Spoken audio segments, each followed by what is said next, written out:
Hello, my name is Aaron Murphy, and welcome to the West Shore Archive. Today's guest is Rick Fleming. Mr. Fleming has been the principal of West Shore since 2006. There's no one person that has had more of a profound impact on West Shore than Mr. Fleming. Please welcome Principal Rick Fleming. Where did you grow up? I grew up in Miami, and I was a product of the Dade County public school system. Mm-hmm.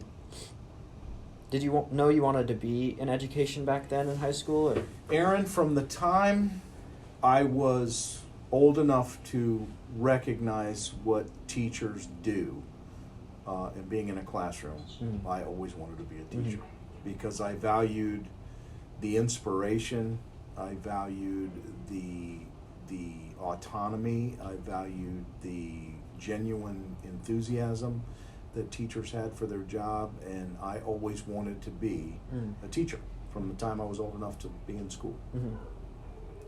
So where did you go to college to pursue that? So I graduated from Miami Killian High School, and I ended up going to college at Florida Atlantic University, and I completed my bachelor's at Florida Atlantic University, and I was actually a college athlete. I played baseball for them, and then I had opportunities to play 2 summer leagues for an independent minor league organization that was affiliated with the Detroit Tigers. Right. But I never made it to the major leagues, and so in that process of completing undergraduate school, I was subbing in the school system, and I was coaching in my off times. So even though I wasn't even completed with my degree, because I had a 2-year college degree and associates at the time, I was able to work in schools, and I was able to substitute teach. So I was able to substitute teach and coach while I was off from playing baseball.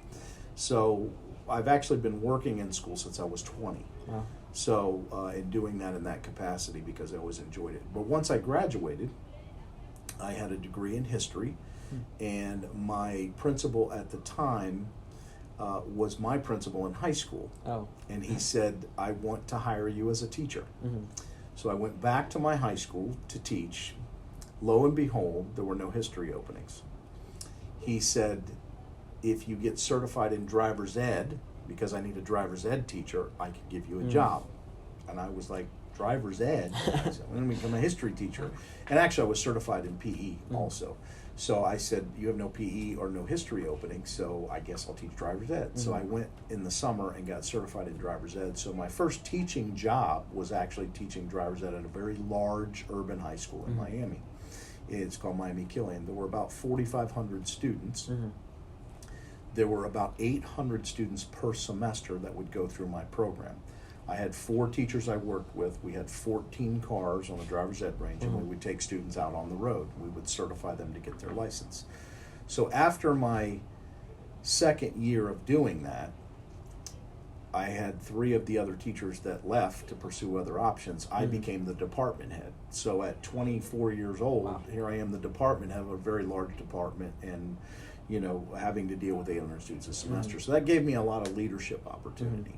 And so was that leadership opportunity what made you decide to go into education administration? Funny, you're leading to this next part of the story. So as I was leading that program in that department and, organizing teachers and making sure the maintenance on the cars and everything was done, my principal, Tony Pariso, never forget his name, he was my principal actually in high school and then became my boss, came down to my room a couple times to observe me teaching. And this was throughout my 3rd or 4th year in teaching down in Dade County. And he left my room. And then he came down again a couple days later, and then he left my room. So what's your natural thinking? Oh, I must be doing something wrong. Yeah. He keeps visiting my classroom. So quite the contrary, he called me down to his office, and back then we didn't have email or anything, so he put a note in my box to come see him. Right. So, Aaron, there's about 1 million things going through my mind. Either I'm really screwing this up, or he wants to talk to me about something else, because he had been visiting my classroom. So I went down to see him, and again, I'm in my 4th or 5th year, I can't remember. And he said, hey,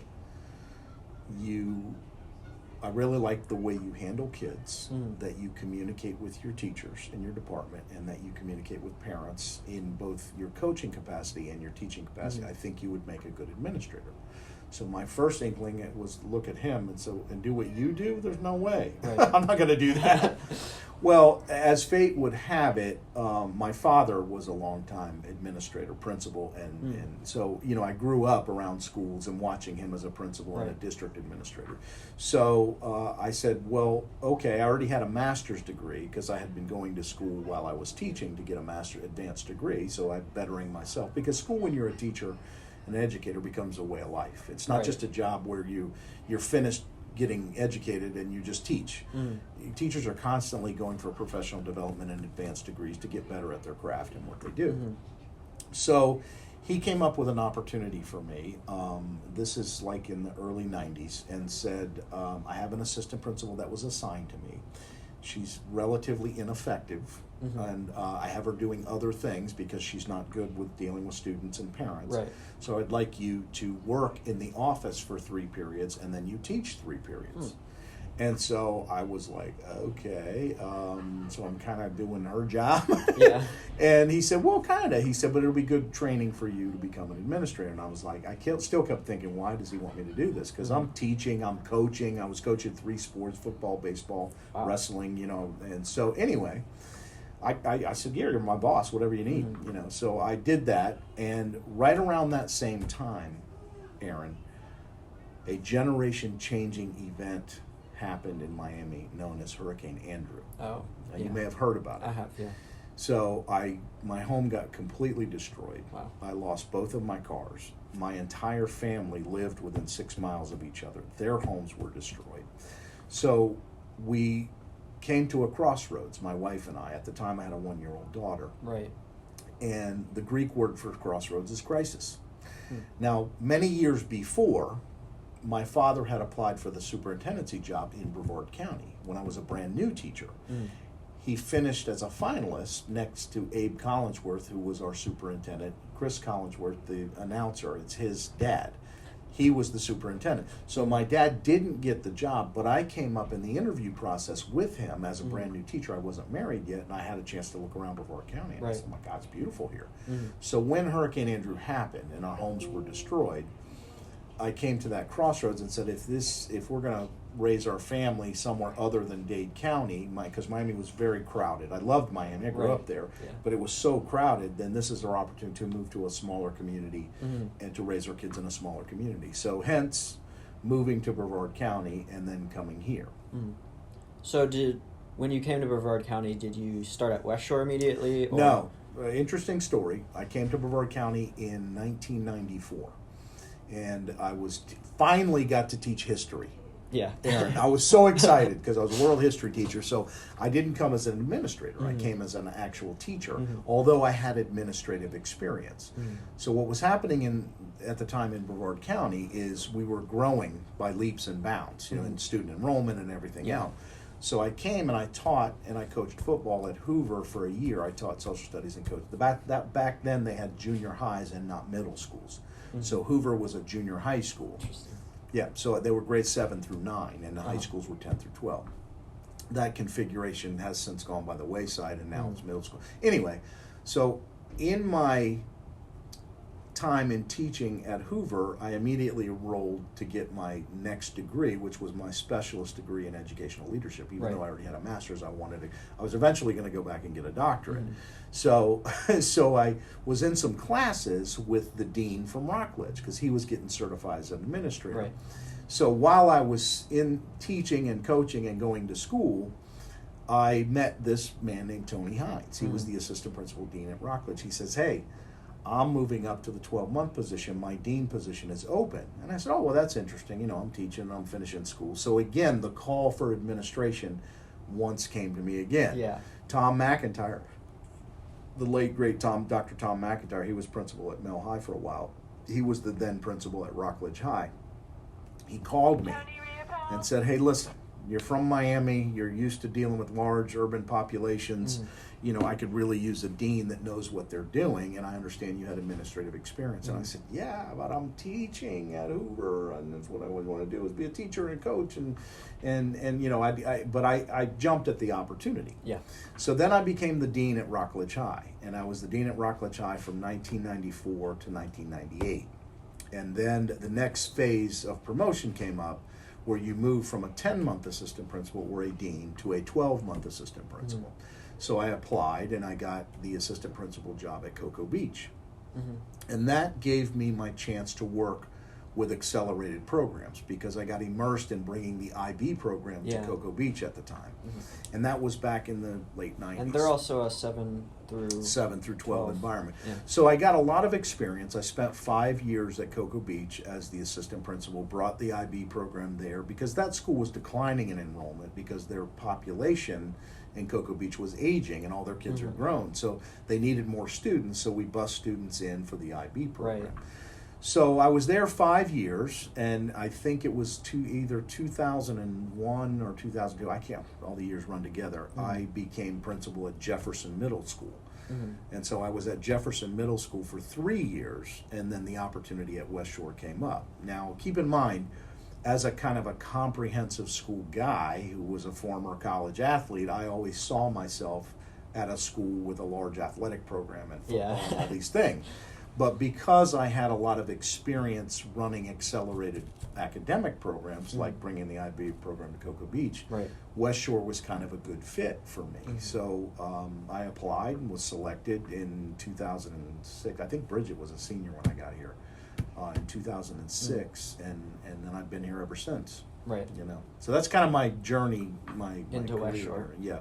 So getting into West Shore, was it like a difficult transition? How hard was it filling the past principal's shoes? Well, let me share with you what happened to me. Okay, I came to West Shore, and I came in, and I remember having my interview with the superintendent. Now, as if that wasn't nerve-wracking enough, I then came to West Shore and met with the PTA moms. Okay, and you know how our school is. Yes. Our parents are very active and they're very engaged, and I realized when I got here and met with them that there was a lot of work that needed to be done here. For example, Aaron, and this might take a little while, but I want to explain to you the journey, and you can craft this however you will. I had PTA moms. Well, what is your background and what are your credentials and what are, you know, not in a negative way, but just what are you going to do to help this school and our children get into the best colleges? Because many of the moms who I dealt with when I first got here, their children were deferred from some of the top colleges. And there were things that I needed to do research on as to why that was happening. Right. So I said to them, give me a few months to get to know people, and because I was appointed like the night before school started. I came here the first day of school, and I didn't even know anybody. I didn't even know where my office was. Wow. Basically, walked in the first day of school in 2008. Why did they do that to you? Well, because it happened where they moved the principal from here to a different school, and so there was a big shifting effect. So anyway, first thing I did is I called the guidance counselors over here after meeting with the PTA moms, and as I'm meeting people and things like that, and I said, okay, here's what you're going to do. And I gave them each a list of 12 of the top colleges in the nation. Duke, Harvard, MIT, UPenn, UNC Chapel Hill, Emory, UCal Berkeley, Stanford, and I gave them a list, and I said, you have a month. You're going to call each and every one of the director of admissions, and you're going to find out through them what separates students apart in their admissions process. See, this is how I think. So I said, you're going to do that, report back to me in a month. So as I'm meeting people in the community and things like that, meeting students, you know, and Bridget and her whole crew, you know, they were doing that research. So they came back to me a month later. I said, what did you find out? To the first counselor. The first counselor says, well, I found out that our students aren't proficient in world language. I said, well, wait a second. We have French, we have Spanish, and we have Latin. Why would our kids not be proficient in language? Well, Mr. Fleming, I hate to tell you this, but our kids are taking French 1, Latin 1, and Spanish 1. And so in the eyes of the college, you are not proficient because you did not gravitate. So starting with next year's class of incoming 7th graders, I said, we are going to lock students into a 3-year sequence, thus making them proficient. They can choose to go AP if they want, or they can choose to go to another language or another academic elective. But at the minimum, we are going to require that they do 3 years. Next guidance counselor said, what did you find out? Well, Mr. Fleming, our kids are missing a sustained commitment to service. I said, well, we require service learning hours. What does that mean? Well, kids just kind of do hodgepodge. Sir, I volunteered at church this week. I did this week. I said, well, what does a sustained commitment look like? And I began to think, and I said, okay, I'm Aaron Murphy. I was the officer in NHS. I was the secretary of NHS in my junior and senior year. And in that time, we did 2 service projects where we built 2 houses for Habitat for Humanity. So a sustained commitment to service, not this hodgepodge thing. So we came up with a firm volunteer hour program where kids were committing to that on paper. Right. So it wasn't just their word that they did all this service stuff, that we were formalizing that process. Right. So then the third guidance counselor, I said, well, what did you find out? Why are kids not getting? Mr. Fleming, our kids are not crafting personal statements that are meaningful. I said, well, give me an example of what that looks like. Well, our kids are just writing about themselves. I have 4.0 GPA, and I have this, and I have that. No. How do you, Aaron Murphy, fit into the program of study at that college? And why do you want to be there? Right. So I'll give you an example. We had a kid that applied at the chemical engineering program at Clemson University. In her process of applying, she read 2 books published by Professor Faulkner, who is the chair of the chemical engineering department. Right. She wanted to go to Clemson to study under him because her home was hit by a hurricane and they lost their roofing materials, and she wanted to study under him to find a way to help build stronger roofing materials out of textiles, and so that roofs would be more solid for in the event you're hit by a hurricane. Right. So she included that in her personal statement. And so when a college admissions counselor reads that, and why do I want to be here? Because I want to study under Dr. Faulkner. This student has done research. This student wants to be part of this campus community. Right. So what I did there is I said, well, our kids are doing senior projects, and well, they're doing it through English classes, and we don't have a class for them to complete their senior project. So with the incoming class, we firmed up service learning hours, we firmed up world languages, and we firmed up adding senior SEM, which the first part of senior SEM is geared towards writing personal statements to help students with this college admissions process, and complete the senior project.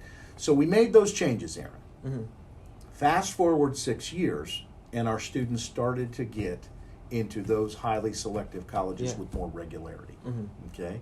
Now, the second phase of reinvention of the school was adding AP Capstone to our school. Right. Now, let me tell you about AP Capstone that you probably may not know, or you may know. It's a new class. It hasn't always. Well, IB and Cambridge were perceived as being the diploma designation program that puts students up here. College Board, being the author of Advanced Placement and the author of SAT, said if we don't come up with a diploma designation program of our own, College Board, we're going to continue to lose high-achieving kids to these other programs that are perceived as more rigorous. So they sent out a pilot, and they said, we want schools to be part of our new AP Cap. They did it right, though. They went to the highest selective colleges, and they said, what are skills you are looking for in students that are graduating from high school? Skills of presentation, skills of sound research, skills of collaboration and problem solving. So they grounded the program in those concepts. So they did a pilot program with a bunch. Now, I'm a College Board dork. I'm always on College Board's website because that's just who I am. It'd be an accelerated program.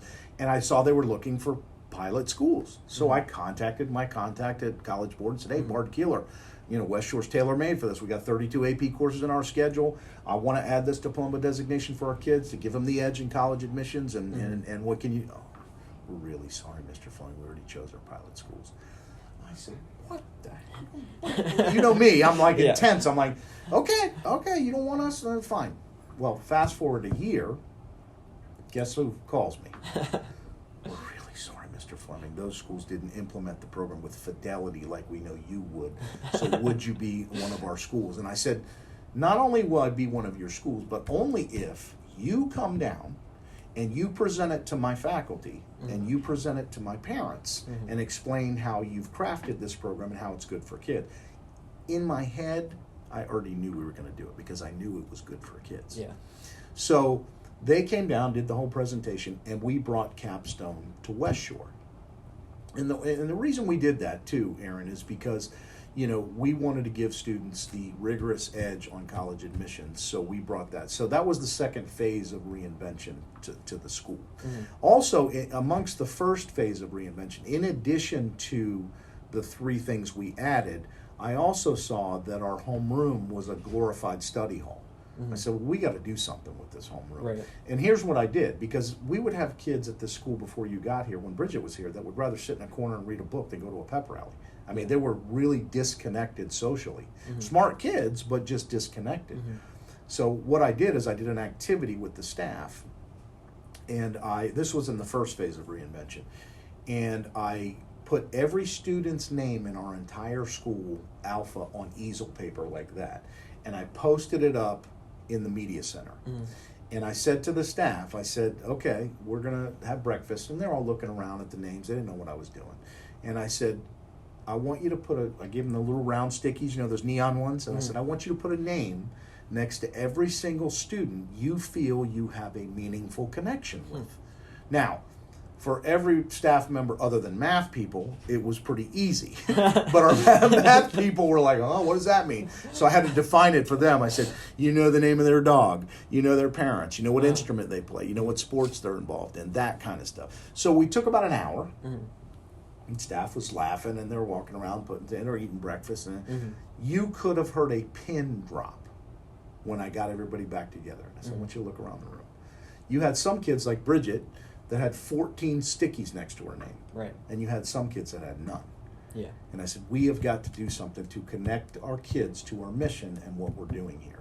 And that's where we revamped the homeroom to make it small learning communities and have all the kids stay all 6 years. So that was part of the first phase. But the second phase was bringing Capstone in.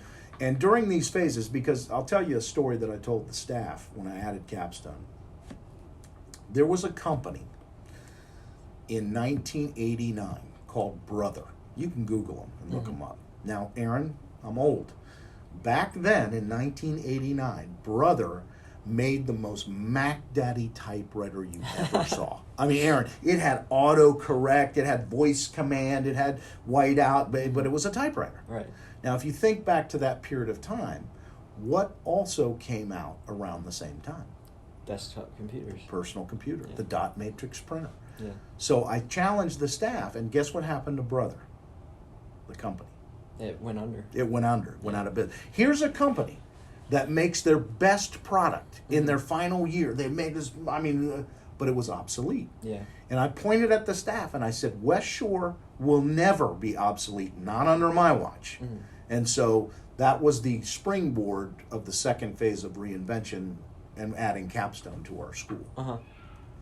So I know that's a lot of information, but it kind of gives you an idea of where my mindset is in, I'm not a comfort zone kind of guy. You innovate, I push forward. Push forward no matter what the circumstance, So, what did you like most about being a teacher, and what do you like most about being a principal? Well, you know what? They're similar in regards to motivation, inspiration, work.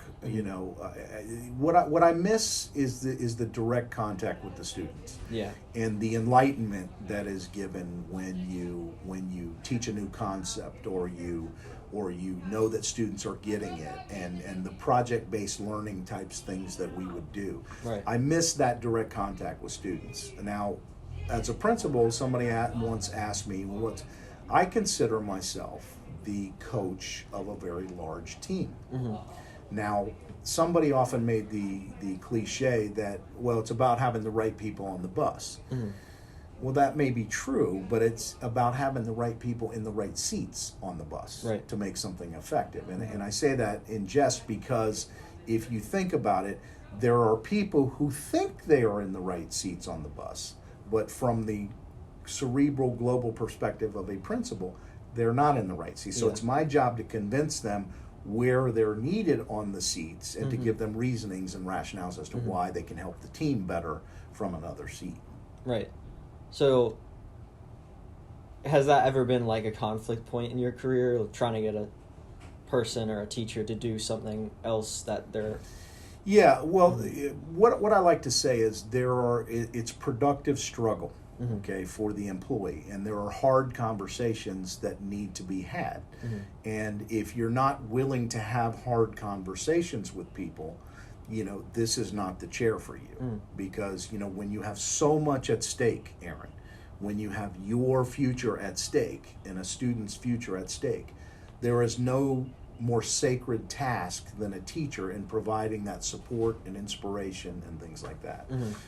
So I don't know if I answered that question, but I would say your willingness from this chair to have hard conversations, whereas as a teacher you're having hard conversations but with students, and they're usually kind of one-sided. Look, you're not doing your homework, or you haven't kept up, or that kind of stuff. What can I do to help, kind of thing. But in a lot of ways, it's the same as the principal, because you have teachers who are human beings. They have lives, they have families, they have kids that are struggling, they have illness in their family, they have a lot of the same struggles that society has with regard. So it's my job to make sure that they're in a good place, because a happy, content teacher with their job is a good teacher. A teacher who's unhappy or who's having strife outside of school or whatever, family issues, is distracted. Yeah. So it's my job to keep them on track, keep them motivated, and keep them supported. Yeah. So that they can manage those and as well as be a good classroom teacher. So how is education in general, with technology and the evolution of social movements, how has it changed since you started teaching or being a principal? Good question. And I will say that social media has its significant benefits in helping people. What I've learned recently is Facebook is for old people, Instagram is for young people, and Snapchat is for even younger people. Yep. So it's just like anything else. It's an evolution, and I think it's our job as educators to ensure that appropriateness, what you would do in life, what you would do in person, is what the profile you want to keep as a social media person, because things are out there forever. Yeah. And it's important that, and we talk about that with you guys, about social media. And I mean, college admissions people even peruse social media accounts, to make sure that, when they're admitting people. So I think that evolution is something that I didn't see really coming with the social media movement, but we've evolved to it with helping you guys and having those conversations with you, either through homeroom or through even English or classes, and talking about social media profiles and college applications and stuff. So, but it's also created a very connected network from a good aspect and from a bad aspect. From a bad aspect, it's much easier for student to hide behind social media and snipe and make negative comments and berate or whatever. And so I find myself and Ms. Halby are investigating those things more and more, especially with the younger students, because they don't quite understand. They haven't developed frontal lobe enough to determine what's appropriate and what's not. Yeah. So I try not to be punitive with it, but yet, coach them, and because if they're repeated offenses, then there's that's signification of an underlying problem. But if it's one thing that a student does and they're remorseful about it, then we move forward with it. So, obviously, unfortunately, you are retiring this year, and that's a big change for West Shore. So what are you doing to make the transition to new leadership more smooth? Do you know anything about who might be? Your timing is impeccable, because I met with my boss today, and we mapped out a process for my replacement. And by process, I mean what generally happens at a school, especially a school like this, is they do a site analysis or a site selection committee. And they want to meet with students. My boss wants to meet with students, wants to meet with parents, and wants to meet with staff. Right. So I'm setting that up now. So on March 14th, my boss will be here to meet with the staff, and I'm not even allowed to go. It's actually a faculty meeting with staff. And basically what she's going to do is take input. Right. What are some things you would like, characteristics you would like to see in a new principal? And some of them may overlap with some things I already do. And there may be some people out there, well, Mr. Fleming's kind of dropped the ball with this. We'd really like to see more attention given to whatever that may be. Right. Because, I'm human too. There's certain things that I do very well, and there's certain things that obviously I need growth in and improvement as well. So I'm not offended by any of that, but I think that's a good start for our staff, for our students, also to go through that process. And we'll have a group of 25 to 30 students that'll be part of that process, and they'll be kind of randomized, and picked through the homeroom. And then meeting with our parents, because, I have a 14-member PTA officer group. In addition to that, Aaron, we have over 740 members of our PTA. Wow. We are the largest secondary school PTA in the state of Florida. Wow. And so, that can be good and that can be bad, but in my case, I use it as a strength because I can't run the school by myself. We use our parent surveys and we use our parent input a lot to do things to help improve the school. And we have a great partnership with them. So anyway, that process, once my boss gets input from those three sources, and that'll be on March 14th, they'll probably advertise my position somewhere on or around spring break. They'll conduct an interview process for about a week, and then somebody will be named. I don't really have an idea of who that may be. My guess is that they will take somebody from another high school because this is a special place, and to charge this responsibility with an up-and-coming assistant principal or even a middle school principal, there's so much to know what goes on here. So, even for a veteran principal, and I've been here for 18 years and helped build what we have, it's going to take time for that person to learn, what we do and how we do it. Speaking of, what specific advice would you have for a future principal? First bit of advice would be to do nothing. To do nothing. Yeah.